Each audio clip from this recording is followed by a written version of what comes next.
application review, business review, investment, lifestyle, social politic.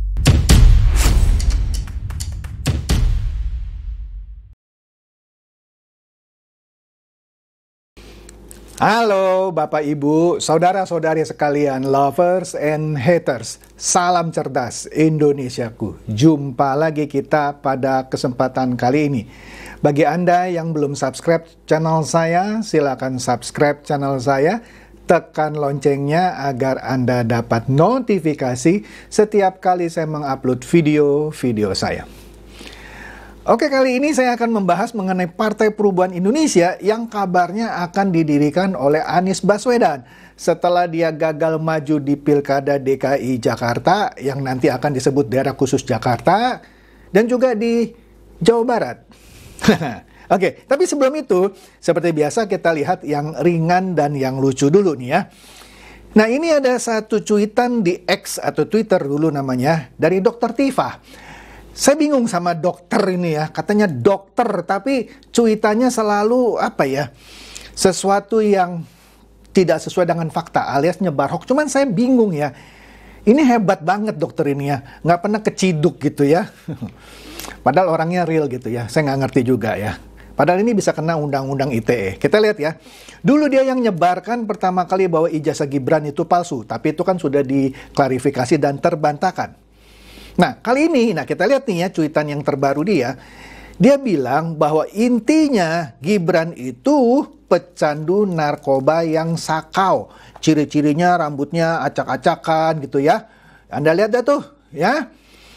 Apa dia bilang tuh? Saran saya kepada publik figur yang abis nyabu dan harus tampil. Ya maksudnya Gibran lah, kalau Anda lihat cuitannya ini dengan videonya Gibran yang rambutnya katanya lagi acak-acakan. Terus dia bilang minum susu banyak-banyak, kalau perlu sampai muntah-muntah. Biar agak lumayan nggak kelihatan ngagong dan sepoyongan di depan umum. Walau efek ngagong bisa sampai berhari-hari sih.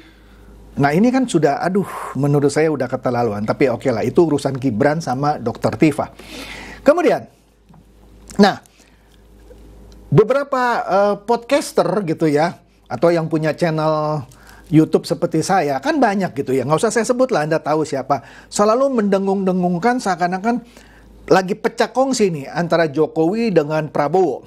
Nah, jadi ketika di apel kader Gerindra beberapa hari yang lalu, Pak Prabowo menyampaikan pidatonya yang cukup keras.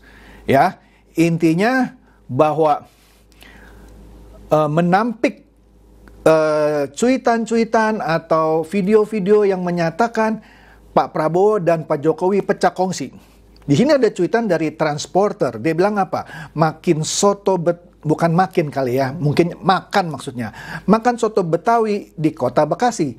Ditambah opak dari Ibu Lestari. Banyak orang berharap Prabowo dan Jokowi pecah kongsi, padahal keduanya sibuk bangun negeri.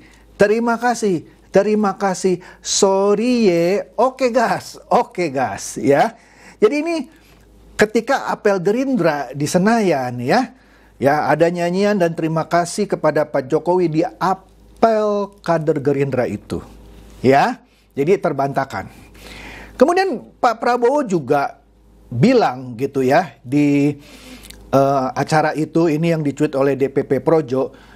Katanya, jika Presiden Jokowi dicubit, yang akan merasakan sakit seluruh Partai Gerakan Indonesia Raya alias Gerindra. Kami di belakang Bapak. Atau dengan kata lain, jangan coba-coba ya, satu, bikin berita hoax seperti itu lagi. Dan kalau Anda serang Pak Jokowi, kasarnya begitu ya, Anda berhadapan dengan saya. Kira-kira itu yang saya tangkap. Mantap.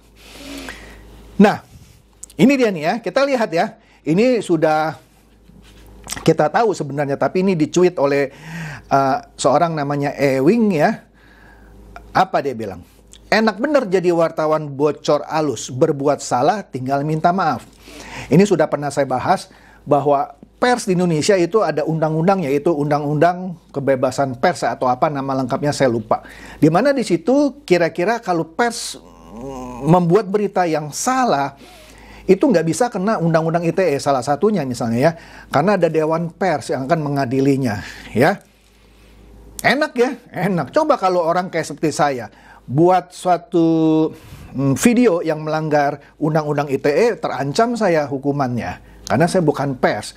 Nah di sini cuitannya ini memberikan dua berita ya. Kita lihat berita pertama itu mengenai Erick Thohir. Waktu itu Bocor Alus pernah berbicara mengenai Erick Thohir. Udahlah, nggak usah pusing apa. Tapi intinya yang dia bicarakan di podcast Bocor Alus itu salah. Tapi dia cuman minta maaf aja. Selesai gitu ya. Coba kalau saya berbuat salah kepada Pak Erick Thohir di video saya, kena saya Undang-Undang ITE, bisa dituntut. Begitu juga ketika dia memberitakan hal yang salah tentang Bahlil. Dewan Pers cuma menghukum Tempo untuk minta maaf. Ya kan? Karena di situ Bocor Alus itu mengungkap berita tentang dugaan mafia tambang. Yang di belakang katanya ada Bahlil. Wah, mantap. Cuman disuruh minta maaf. Nah, jadi ya, poin saya adalah nggak usah percaya begitu saja lah sama yang namanya Bocor Alus ya. Saya nggak ada masalah pribadi sama Tempo, cuman saya jengah gitu ya kalau ngelihat Bocor Alus gitu ya, nafsuin. Karena narasumber terpercaya ternyata meleset. Ya mungkin makhluk halus kali ya, makanya namanya Bocor Halus. Nah ini nih menarik nih ya. Orang banyak memuji Pak Pramono yang tanda kutip menggantikan ya, tanda kutip ya, Anies Baswedan yang nggak jadi didukung oleh PDI Perjuangan. Di sini katanya Pak Pramono orangnya humble, bicaranya adem dan bekerja ikhlas. Makanya gue selalu menghargai beliau. Beda sama Mahfud MD. Anda ngerti lah maksudnya ya. Nah, ini dia nih. Ada langsung dua, ya tanda kutip berita lah ya. Pertama mengenai mata Anies berkaca-kaca setelah dipastikan tak maju Pilgub Jabar. Dia cuma bilang terima kasih Indonesia. Jakarta enggak gol, di Jabar juga cuman mohon maaf, kena prank juga kayaknya ya, atau kena PHP sama PDP. Udah saya bahas ya di sebelumnya. Terus kemudian ini yang saya menarik nih ya. PDIP klaim Anies Baswedan tak masuk opsi Pilgub Jabar. Padahal ada berita bahwa dia digadang-gadang oleh PDIP. Jadi yang benar siapa gitu ya. Nah yang benar saya kayaknya percaya ini sama cuitan Partai Sosmed. Partai Sosmed bilang begini, peristiwa Pilkada Jabar itu Hasto yang minta Anies maju lewat Ono. Ya, tapi tetap ditolak mentah-mentah oleh Megawati.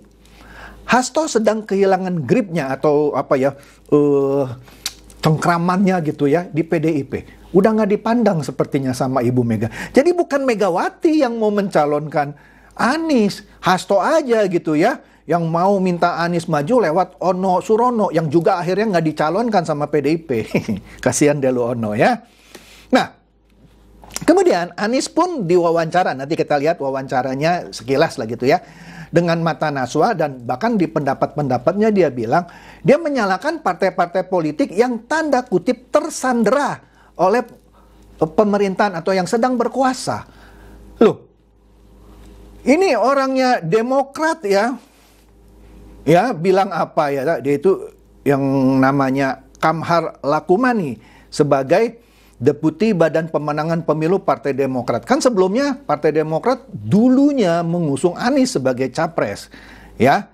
Dia bilang, apa itu? Gubernur DKI Jakarta X, maksudnya mantan gitu ya, semestinya tak sekedar mengutuk keadaan yang tidak sesuai harapannya. Bilanglah partai politik itu tersandera kekuasaan lah. Ya, kalau udah nggak laku ya sudah gitu mungkin maksudnya Demokrat ya. Karena menurut Kamhar ini, ketimbang mengutuk keadaan, Anies lebih baik bikin partai gitu atau jadi anggota partai, kira-kira begitu ya. Nah, Putri Cebong juga mencuit di X. Dia bilang ini, ketika Anies menang di Pilkada 2017 ya, Anies berbicara mengenai pribumi dan non pribumi. Dia bilang misalnya begini, kita rebut kemerdekaan kita pribumi dari non pribumi, kira-kira begitulah ya. Oh, Ahok marah waktu itu. Kenapa sih harus bilang pribumi dan non pribumi? Saya kalau secara silsilah darah, saya bukan pribumi asli, tapi saya WNI asli loh. Jadi kalau ngomongan pribumi dan non pribumi sama aja nyerang saya dong. Ya dong? Waduh, ini kan kayak memecah belah. Jadi Ahok ini menuduh Anies, bukan menuduh, saya bilang sih Ahok bener ya, walaupun saya juga bukan supporter Ahok ya. melempar narasi jahat yang memperalat orang-orang bodoh, kata Ahok loh, dan kata cuitan ini ya, untuk berpecah belah. Ya bener lah. Ya, saya juga nggak setuju tuh kayak seperti membenturkan pribumi dan non-pribumi. Jadi ada ya, tanda kutip lah dosa-dosa Anies yang sekarang dibuka satu persatu. Ya kan? Nah, ini ada pertanyaan dari Cloud. Ya, di bawah Anda lihat tuh. Tum mau tanya, dia bertanya kepada partai sosmed. Jujur dari hati ente yang paling dalam, ente suka nggak kinerja Anies saat beliau menjabat gubernur? Di luar kontroversial saat pilkada dan kelakuan pendukung yang over fanatik. Nah, partai sosmed jawab, tidak katanya ya.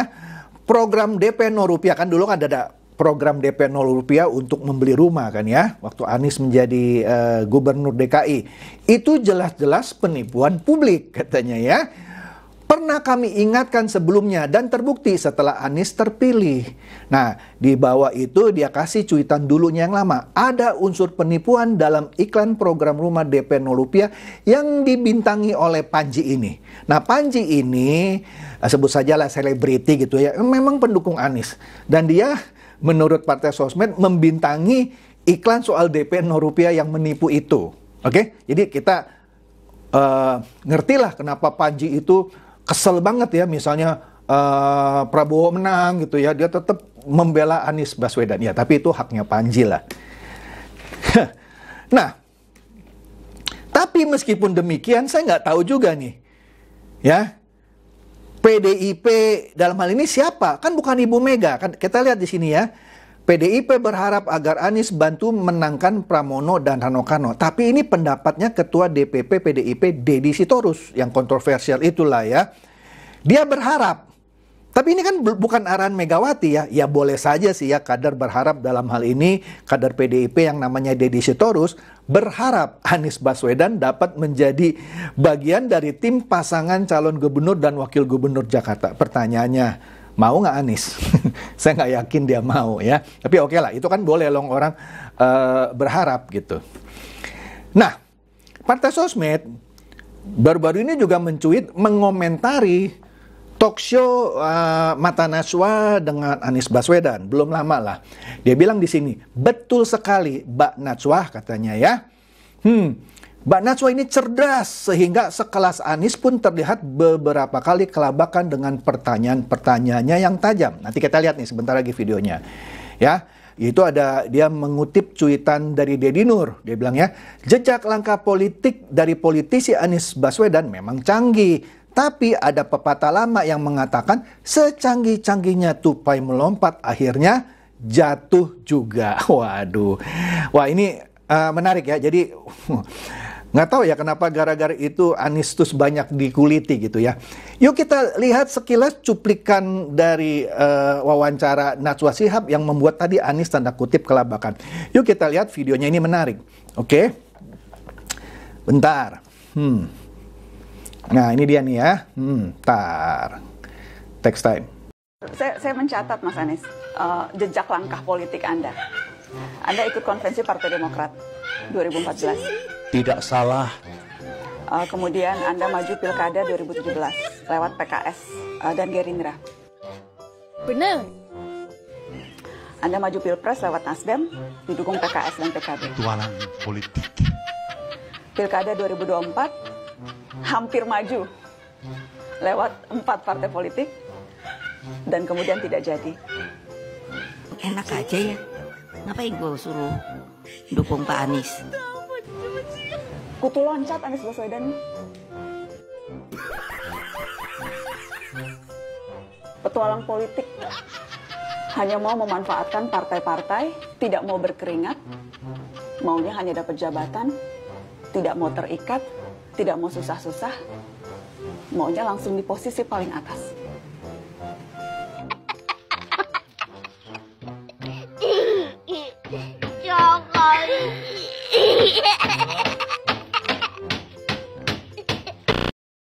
Aduh, kasihan banget. Udahlah, nggak usah saya komentari ya. Tadi videonya Anda sudah bisa mengerti lah maksudnya apa. Nah, 1-2 hari yang lalu muncul e-flyer seperti ini.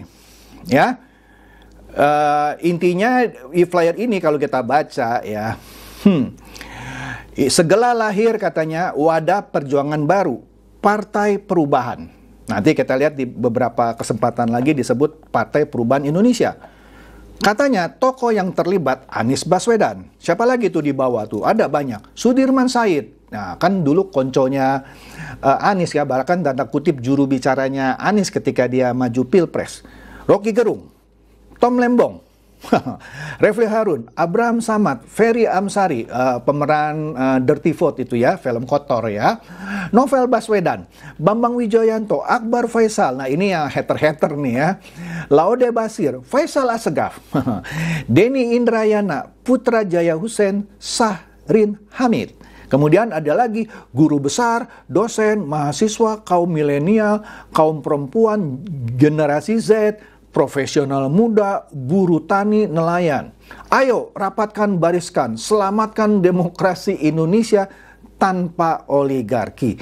Memangnya ketika Anies maju di Pilpres tidak ada oligarki di belakangnya? Bodoh banget nih yang bikin ini ya.